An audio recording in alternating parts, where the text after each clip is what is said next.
Bonjour Céline, bonjour Frédéric. Merci de nous rejoindre. Alors, vous sortez d'une plénière à l'occasion de ce Sustainable Paris Forum qui traitait des compétences numériques comme levier d'inclusion et d'emploi. Alors, vous, Céline Corneau, vous êtes directrice de la philanthropie chez Microsoft. Et vous, Frédéric Bardot, vous êtes président cofondateur de Simplon, s'il fallait encore le présenter. On va parler ensemble davantage, on va rentrer dans les territoires, avec ce maillage territorial et ces écosystèmes foisonnants où vous avez opéré, où vous opérez un partenariat assez innovant pour aller chercher les jeunes. Alors dites-moi un peu comment vous répartissez finalement un peu les rôles entre Simplon et Microsoft pour redynamiser finalement ce tissu local. Qui veut commencer ? Merci. Ne vous battez pas. Oui, tout à fait. On a conçu ce projet inédit en 2018, une première promotion donc, du coup, hébergée chez Microsoft pour former des demandeurs d'emploi au métier d'intelligence artificielle. D'accord. Donc la volonté était de se dire que ces métiers n'étaient pas réservés à des PhD ou des ingénieurs, mais qu'il y avait vraiment la place et un besoin de former des techniciens de l'intelligence artificielle. Donc ça, c'est la première aventure. Et très vite, on s'est rendu compte que ces besoins émergeaient sur tout le territoire.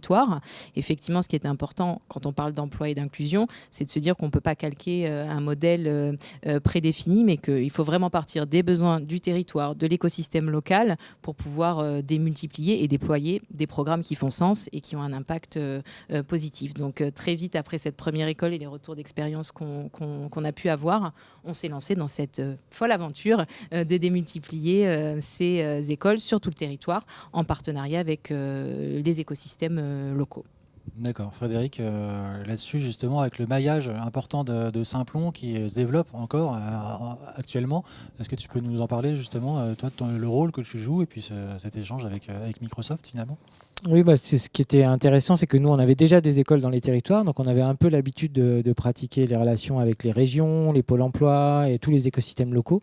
Ce que Céline n'a pas dit, mais c'est qu'il y a du numérique dans tous les types d'entreprises et toutes les tailles. Donc en fait, il n'y a pas que les grandes entreprises du numérique comme Microsoft qui ont besoin de gens dans l'intelligence artificielle. Les TPE, les PME, les ONG, enfin les gens dans le retail, dans le tourisme, dans tous les secteurs. Et donc il y a des besoins dans tous les territoires. Et les écosystèmes locaux nous remontaient le même genre de besoins qui étaient constatés au niveau national par Microsoft. Et donc, en fait, on a fait de ces écoles IA des produits locaux. Donc, je crois que les premiers de cordée, comme souvent, c'était l'Occitanie. Voilà, qui a tout de suite levé la main en disant nous on veut absolument avoir une école sur l'IA. Est-ce que ça répondait à un besoin spécifique Oui, de l'écosystème de Montpellier, qui est un écosystème très dynamique. Donc à Castelnau-le-Lez, en fait, on a monté la première école IA.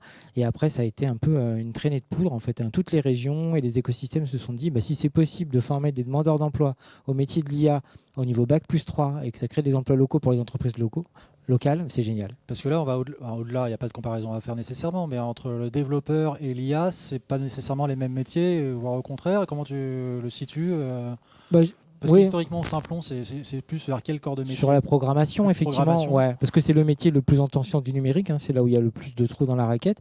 Mais sur l'IA, en fait, on a fait un hybride entre les deux, donc c'est des bonnes pioches. En fait, le titre qu'on a déposé, qui est devenu un diplôme, s'appelle développeur en IA. Donc c'est vraiment des développeurs qui font du machine learning, qui consomment des services cognitifs qui sont liés à de l'IA. Donc c'est pas des concepteurs d'IA, mais c'est des gens qui utilisent l'IA et qui mettent ça dans des applications. Donc l'intuition était la bonne, on est resté dans notre zone de confort, mais on a été, grâce à ce partenariat, chercher d'autres sphères. Et on mobilise, et on a la chance de mobiliser les écosystèmes locaux des entreprises partenaires de Microsoft. Ça, j'aimerais bien que tu... Ah oui, c'est très intéressant, effectivement, alors ce maillage côté Microsoft. Comment ça se passe ? Tout à fait. Le numérique, effectivement, il transforme le monde dans lequel on évolue, les usages, les métiers. Et effectivement, cette transformation numérique, elle n'est pas localisée en Île-de-France. Elle doit se jouer sur l'ensemble du territoire. Et donc, comment est-ce qu'on accompagne aussi les acteurs locaux à embrasser cette transformation ? Donc, effectivement, nous, on est très actifs sur toute la France pour accompagner au mieux les structures. Et tu le disais, Frédéric, de toute taille, hein, les grands groupes, les PME, les startups qui s'engagent dans cette transformation, parce qu'on est convaincu que la transformation numérique, elle offre ces opportunités-là de développement, qu'il y a des nouveaux métiers qui vont émerger. Et donc, il est fondamental de pouvoir mobiliser toutes les parties prenantes sur ces projets. Donc oui, on travaille ensemble pour faire en sorte, sur un territoire donné, d'essayer de comprendre quels sont les besoins. Est-ce que les entreprises sont assez matures ou pas pour aller sur de l'intelligence artificielle? Peut-être pas. Et à ce moment-là, c'est d'autres programmes qui peuvent accompagner les structures. Et si elles sont matures, comment on fait en sorte effectivement de pouvoir mobiliser l'écosystème, tu l'as dit aussi, des institutions, les organismes de formation, les entreprises, pour tous ensemble, et là encore je le redis, hein, les enjeux sont colossaux, hein, donc l'impact positif, il sera forcément le résultat de cette mobilisation collective-là, donc on essaye d'être catalyseur effectivement de cet engouement et de cette mobilisation collective. Et alors justement, est-ce que là, on n'a pas forcément encore assez de recul pour voir derrière la transformation en termes d'intégration sur le marché du travail? Je pense que c'est encore un peu tôt pour en parler, Frédéric. Quand même, il commence à dater notre partenariat. C'est 2 ans. Alors, à l'échelle d'Internet, c'est des années de chat, donc ça ferait presque 14 ans. Hein. Non, en 2 ans, on a déjà inséré plus de 500 personnes. Et donc, on a des gens qui sont à 95% qui partent en CDI, en alternance derrière. Ouais. Voilà, et c'est une vingtaine d'écoles qui se sont déployées comme ça. Et c'est vraiment des produits locaux. Hein. Ce que disait Céline, c'est vraiment comme un circuit court, hein, comme ça existe pour les légumes ou les fruits. Là, c'est pareil au niveau de la compétence. Donc, vraiment, c'est des chômeurs locaux qui sont formés localement pour répondre aux besoins des entreprises locales qui les embauchent localement. Donc c'est vraiment le circuit court. Ouais. Et donc c'est une belle aventure qu'on va essayer de renouveler aussi sur d'autres métiers. Mais ça, je te laisse le dire. Allez-y, un peu de teasing. Je le dis. Faut se lancer.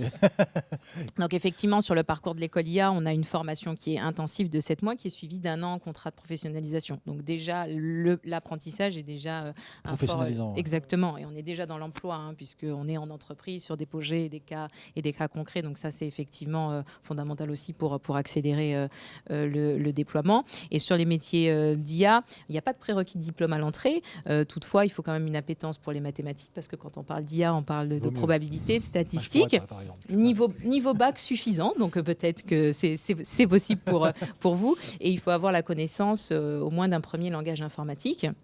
Ce qui ne sont pas des critères qui sont bloquants, mais pour certaines personnes qui peuvent l'être. Donc effectivement, on a réfléchi aussi à un programme qui soit encore plus inclusif, sans prérequis diplôme, comme c'est le cas pour l'IA, et sans prérequis de compétences ou d'appétence pour la programmation. Et donc on a effectivement lancé le programme École Cloud, Microsoft by Simplon, avec 2 premières promotions, une première en Ile-de-France et donc une seconde sur la région dont parlait Frédéric, innovante sur ces thématiques-là, donc en Occitanie, à Castelnau-le-Lay. Donc, et ces 2 promotions vont du coup commencer en décembre. Et j'en profite pour appeler toutes les entreprises du territoire, les structures qui souhaitent participer à cette belle aventure, de nous rejoindre et puis de prendre le pari d'intégrer ces nouveaux talents, ces talents divers qui sont la richesse des entreprises en leur sein. Au vu des chiffres que nous présentait notamment Frédéric, le pari il est en cours, il est réussi. Hein. On a l'impression, donc continuons sur cette voie. On vous souhaite bon vent et à très vite pour de nouvelles rencontres au sein du Hub. Merci beaucoup à tous les deux.